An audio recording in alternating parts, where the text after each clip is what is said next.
बिस्मिल्लाहिर्रहमानिर्रहीम। अस्सलाम वालेकुम।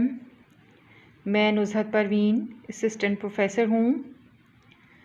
आज हम 11वीं जमात की उर्दू लाज़मी की किताब में मौजूद सबक मामा अज़मत पढ़ेंगे।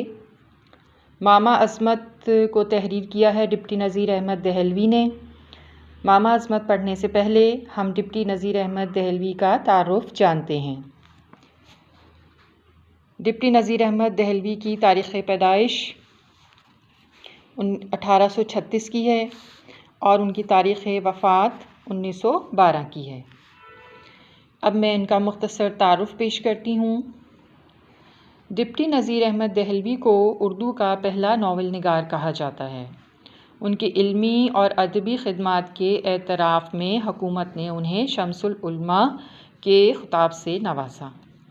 उनकी तसानीफ़ में मिरातुल उरूस, बनातुन नाश, तौबतुन नसूह, फसाना मुब्तला और इब्नुल वक्त बहुत मशहूर हैं। डिप्टी नज़ीर अहमद दहलवी का मुख्तसर तारुफ़ पेश करने के बाद अब हम चलते हैं अपने सबक मामा अज़मत की तरफ। मामा अज़मत हमारी 11वीं जमात की उर्दू लाज़मी की किताब में सफ़ा नंबर 46 पर मौजूद है। अच्छा, मामा अज़मत सबक पढ़ने से पहले थोड़ा सा इसका पस मंज़र जानना ज़रूरी है। मामा अज़मत नावल मिरातुल उरूस में से लिया गया है और डिप्टी नज़ीर अहमद ने ये नावल अपनी बेटियों की तालीम व तरबियत के लिए तहरीर किया था और इसके साथ साथ उन्होंने इसमें माशरती इस्लाह के नुक्ता नज़र को भी बरकरार रखा। मिरातुल उरूस दो बहनों अकबरी और असगरी की कहानी है। असगरी जिस घर में ब्याह कराती है वहाँ के घर का सारा इंतज़ाम, घर की मुलाजमा मामा अज़मत के हाथ में होता है और वो इस एतमाद का नाजायज़ फ़ायदा उठाते हुए घर वालों को मकरूस कर देती है। असगरी जो है वो मामा अज़मत की बेईमानी जान लेती है और फिर वो घर की इंतज़ाम को दुरुस्त करने का मंसूबा बनाती है। घर के बुज़ुर्ग मौलवी मोहम्मद फ़ाज़िल साहब असगरी के ससुर जो किसी दूसरी रियासत में मुलाजमत करते हैं, वो छुट्टी लेकर घर आते हैं और ख़ासी रकम भी अपने साथ लेकर आते हैं ताकि कर्ज़ अदा कर सकें। अब यहीं से इस सबक का आगाज़ होता है। तो हम ये सबक पढ़ना शुरू करते हैं। आप मेरे साथ साथ इस सबक की रीडिंग करते जाइए और जो नए अल्फाज जो कि आपने पहले नहीं पढ़े हुए हैं उनको आप पढ़िए और उनको सीखिए। मैं साथ साथ मुश्किल अल्फाज के मानी भी बताती जाऊंगी और उनकी वजाहत भी करती जाऊंगी। तो चलिए हम पढ़ना शुरू करते हैं।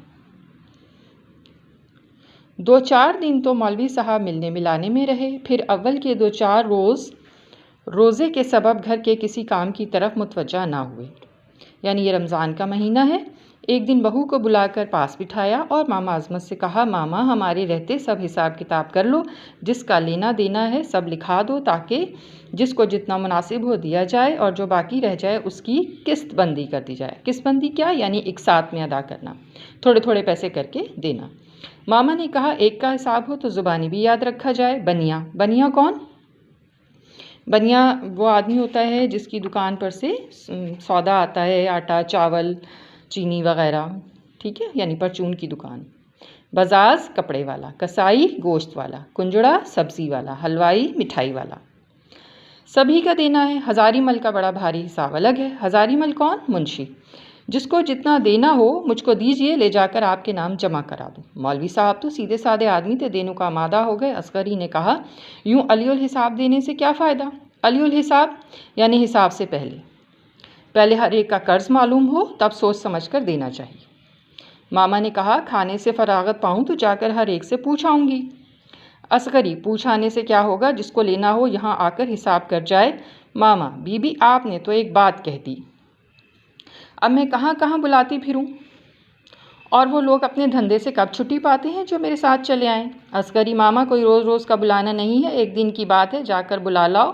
शाम के खाने का कुछ बंदोबस्त हो जाएगा। तुम आज ये काम करो, लेने वाले तो देने का नाम सुनकर दौड़ेंगे। हजारीमल नालिश करने, नालिश यानी मुकदमाबाजी करना, को दो दो कौस पर कचहरी तो गया, यहाँ आते क्या उसके पाँव में मेहंदी लगी है। पाँव में मेहंदी लगना एक मुहावरा है, यानी बहाना करना। और दूर कौन है? कुंजड़ा, कसाई, बनिया, हलवाई, सब तो इसी गली में हैं। सिर्फ बजाज और हजारीमल दूर हैं, उनको कल पर रखो। ये फुटकल, फुटकल क्या है? यानी छोटा मोटा। हिसाब आज तय हो जाए। मामा अजमत की किसी तरह मर्जी ना थी कि हिसाब हो, लेकिन असगरी ने बातों बातों में ऐसा दबाया कि जवाब ना बन पड़ा। सबसे पहले हलवाई आया, पूछा, लाला तुम्हारा क्या पाना है? हलवाई, 30 रुपये। पूछा गया, क्या क्या चीज़ तुम्हारे यहाँ से आई है? 30 रुपये तो बहुत ज़्यादा बताते हो। हलवाई, साहब 30 रुपये भी कुछ बहुत होते हैं। एक रकम 10 सेर शक्कर तो इसी शब बारात को आई। एक रकम यानी एक बिल तो यही है, पहला हिसाब आपका यही है। मोहम्मद कामिल की माँ, अरे कैसी शक्कर, अब की मर्तबा तो हमारे घर जो कुछ पका पकाया बाज़ार से नकद आया। नकद यानी पैसे दिए और ले लिया, उधार नहीं किया। यह सुनकर मामा अजमत का रंग फक हो गया। रंग फक हो गया यानी रंग उड़ गया।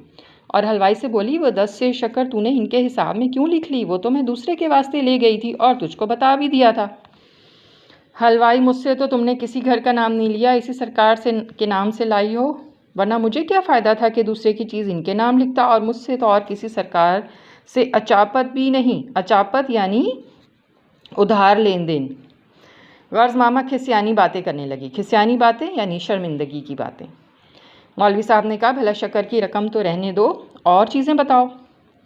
गर्ज इस तरह बहुत सी चीज़ें उसने बताई जो उम्र भर घर में नहीं आई थी। 4 सेर बालूशाही, सेर यानी किलो, मौलूद शरीफ के वास्ते। और मज़ा ये कि यहाँ कभी किसी ने मौलूद की मजलिस नहीं की। मौलूद की मजलिस यानी महफिल मिलाद। सिर्फ 6-7 रुपये तो सच निकले, बाकी सब झूठ। मौलवी साहब का जी जल गया। जी जल गया यानी बहुत गुस्सा आया, और बेतरह उनको गुस्सा आया और पूछा, क्यों री नमक हराम अजमत, ऐसा ही दुनिया भर का कर्ज तूने इस घर पर कर रखा है, यूँ तूने घर को खाक में मिलाया है। हलवाई हो चुका तो कुंजड़ा आया। उसने कहा, मेरा तो हिसाब मामूली है, 2 आने रोज़ की तरकारी। मोहम्मद कामिल की माँ, अरे सेर भर तरकारी मेरे घर में आती है, 2 आने रोज़ की हुई। कुंजड़ा, हजरत मामा मेरी दुकान से 3 सेर लाती है। मामा, हाँ 3 सेर लाती हूँ। सेर भर तुम्हारे नाम से, सेर भर अपनी बेटी के वास्ते, सेर भर दूसरे घर के वास्ते। मैं क्या करती हूँ? अच्छा, ये प्रिंटिंग की गलती है, ये लफ्ज़ मुकरती है, ठीक है। मैं क्या मुकरती हूँ? ये मुआ सब तुम्हारे नाम बताता है। कुंजड़ा, अरे बुढ़िया बेईमान, हमेशा तो इसी घर के हिसाब में 3 सेर लाती है, और जब रुपया मिला इसी घर से मिला। कसाई और बनिए का हिसाब हुआ तो इसमें भी हज़ारों फ़रेब निकले, और साबित हुआ कि मामा इसी घर के सौदे में अपनी बेटी खैरातन और अपनी 2-3 हमसायों के घर पूरे करती है। अच्छा, घर पूरा करना भी एक मुहावरा है जिसके माने है अखराजात, घर के अखराजात पूरे करना। इस घर के नाम से सौदा लाती और दूसरी जगह बेच डालती। गर्ज शाम तक फुटकल हिसाब हुआ। अब बजाज और हजारीमल बाकी रहे। मौलवी साहब ने कहा, अब ना वक्त हो गया है। ना वक्त यानी मगरिब का वक्त हो गया, दिन ख़त्म होने वाला है, शाम हो गई। आज मुलतवी करो, कल देखा जाएगा। मुलतवी करो यानी अब कल पे रखो, आज का काम आप कल पे रखो, अब कल देखेंगे। लेकिन मौलवी साहब ने आहिस्ता से ये भी कहा, ऐसा ना हो अजमत भाग जाए। असगरी घर बार लड़के बच्चे छोड़कर कहाँ भाग जाएगी? हाँ, शायद गैरतमंद हो तो कुछ खा पी ले, मगर ऐसी गैरतमंद होती तो ऐसा काम क्यों करती? ताहम हिफाजत ज़रूरी है, लेकिन फ़कत इस कदर के बाहर आती जाती को कोई देखता रहे। मौलवी साहब के खिदमतगार जो साथ आए थे, एक को चुपके से कह दिया कि मामा को आते जाते देखते रहो। जब खाने से फारिग हुई, मामा चुपके से उठ बाहर चली। खिदमतकार पीछे पीछे साथ हुआ। मामा पहले तो अपने घर गई, वहाँ से कुछ बगल में मार तीर की तरह सीधी बजाज के मकान पर जाकर उसको आवाज़ दी। तीर की तरह सीधी यानी तेज़ तेज़ चलती हुई। बजाज घबरा कर बाहर निकला। बड़ी भी, तुम इस वक्त कहाँ? अजमत, मौलवी साहब आए हुए हैं, जिसका देना है सब का हिसाब किताब है, कल तुम भी बुलाए जाओगे। ऐसी बात मत करना जिसमें मेरी फजीहत हो। फजीहत यानी बेइज्जती।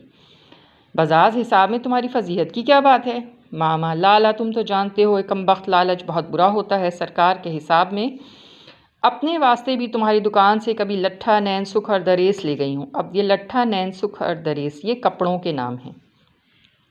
बजाज, क्या मालूम तुम अपने वास्ते क्या ले गई हो? और मामा, मुझको इस वक्त तो हिसाब करने का होश नहीं, लेकिन 2-4 थान दरेस, लट्ठे, नैनसुख के और 10 गज़ ऊदाकन मेरे हिसाब निकलेगा। अच्छा, ऊदाकन भी कपड़े की किस्म है, तो मेरे हिसाब की 4 चूड़ियाँ 16 रुपये की हैं। घिस घिसा कर 1 रुपया कम हो गया होगा। 15 रुपये मेरे नाम से कम कर देना और 4 रुपये और 2-4 रुपये जो मेरे नाम निकलेंगे वे देने को मौजूद हूँ। तो मामा अज़मत ने सोने की चूड़ियाँ बजाज को दे दी और उसे कहा कि वो मेरा हिसाब जो है वो ना बताए मौलवी साहब को। अब बजाज चूड़ियाँ तुम देती हो, खैर मैं लेता हूँ, लेकिन रात का वक्त है अज़मत, इस वक्त मेरी इज़्ज़त तुम्हारे हाथ है, जिस तरह हो सके बचाओ। बाजार से रुखसत होकर सीधी हज़ारीमल के पास पहुंची। वो भी हैरान हुआ और बोला, इस वक्त तुम कहाँ? उसके पाँव पड़कर रोकर कहने लगी, मुझसे एक खता हो गई है। हज़ारीमल, वो क्या? अज़मत, तुम वादा करो कि माफ़ कर दोगे तो मैं कहूँ। हज़ारीमल, बात तो कहो।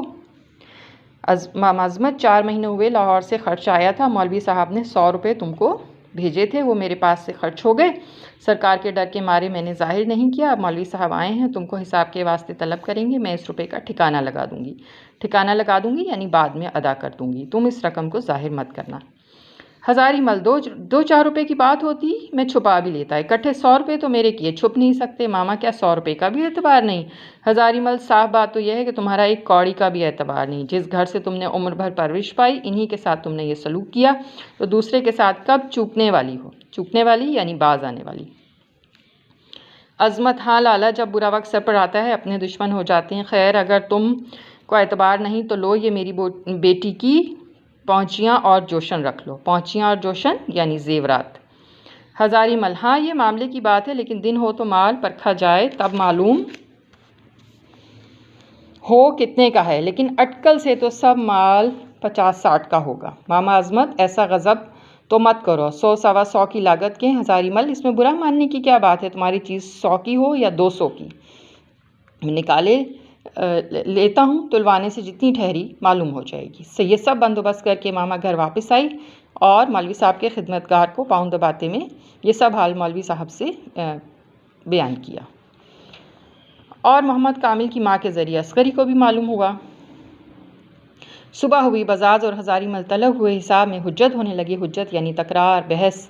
मामा चढ़ चढ़ कर बोलती थी। बजाज ने कहा, तू बुढ़िया टटर क्यों करती है? उठा अपनी चूड़ियाँ, तू तो 15 रुपये की बताती थी, बाज़ार में 9 रुपये की आंकते हैं। हज़ारीमल ने पहुँचियाँ और जोशन सामने रख दी और अज़मत से कहा, नहीं साहब, ये माल हमारे काम का नहीं है। मौलवी साहब ने बजाज और हज़ारीमल दोनों से पूछा, क्यों भाई, ये चीज़ें कैसी हैं? तब दोनों ने रात की हिकायत यानी कहानी बयान की। अज़मत के मुंह पर गोया लाखों जूतियाँ पड़ रही थी। जब हिसाब तय हो गया और मौलवी साहब ने देने को रुपया निकाला, तो जितना वाजबी था, वाजबी यानी ज़रूरी, जायज़, आधा आधा सबको दिया और कहा कि मैंने और रुपया मंगाया है, 10-5 दिन में आता है तो बाकी भी दे दिया जाएगा। सब लोगों ने पूछा कि और मामा की तरफ जो हमारा निकला वो हम किससे लें? कर्ज मौलवी साहब ने लोगों से कहा, जो मामा से लेना है वो मामा से लो। अज़मत की तरफ मुतवज्जा होकर बोले, हज़रत, इनका रुपया अदा करो। अब वो दुकानदार जहाँ से कि मामा अज़मत ने इतना सामान ख़रीदती थी और जो है वो कहीं और बेच देती थी और पैसे जो हैं वो मौलवी साहब के नाम लिखवा देती थी।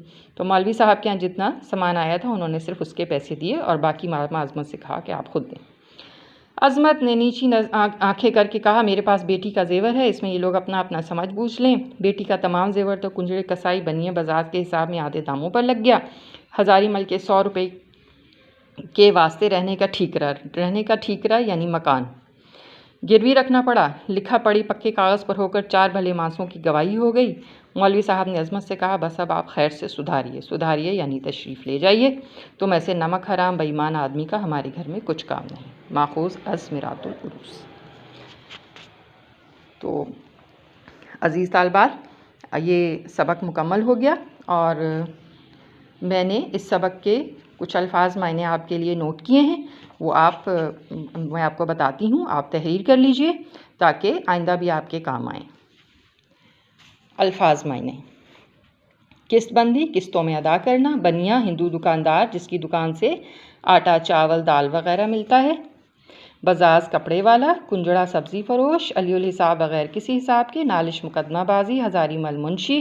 फुटकल, छोटा मोटा। अचापत, कर्ज का लेन देन। फजीहत, शर्मिंदगी, रुसवाई। नैन, सुख दरेस, ये कपड़े की इकसाम है। अटकल, अंदाज़ा। हुज्जत, झगड़ा या अख्तलाफ। आंकना यानी अंदाज़ा लगाना। रहने का ठीकरा यानी मकान। हिकायत यानी कहानी।